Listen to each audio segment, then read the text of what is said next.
When people think of food in populated cities such as Los Angeles or New York City, they think about the fine dining experiences that these centers for tourism have to offer. People think about eating at a quirky coffee shop or getting a hearty, healthy meal at a local restaurant. How much do these healthy meals cost? Can the average person afford to eat like this every day? What is typically left off of people's minds, plates, if you will, is the concept of food deserts and food insecurity. Food deserts are often generated by the introduction of fringe foods, foods that are easier and cheaper to obtain, leaving people who are not well off and able to afford groceries from a Whole Foods, for example, left to eating unhealthy food for sake of filling their nutritional needs. People with financial constraints should not be limited to eating unhealthy foods. In order to devise solutions, we must understand the degree at which food deserts exist, who they are affecting, and why they exist. Many different organizations have created solutions to assist in getting healthy foods in the hands of people in these food deserts.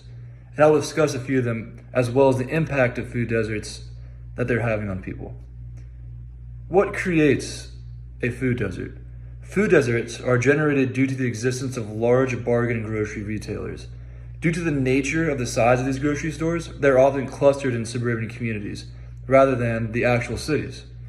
Groceries in low-income areas cost more than they do in well-inclined areas, with groceries costing an average of 10% more, according to the U.S. Department of Agriculture.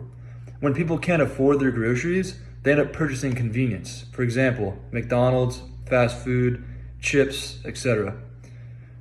What effect does being in a food desert have?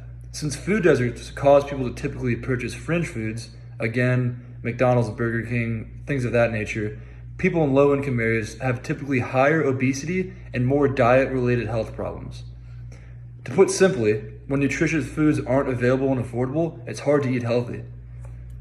So that brings the question, how do we combat food deserts?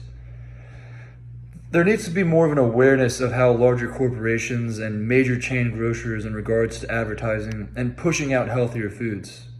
While building more grocery stores is ideal, it's not logical.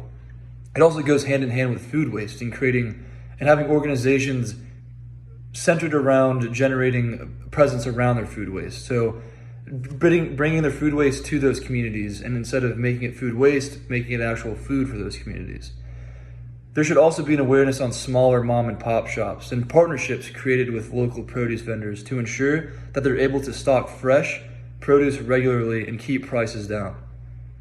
The idea of food deserts needs to be addressed, as all people deserve the opportunity to eat and maintain a healthy lifestyle.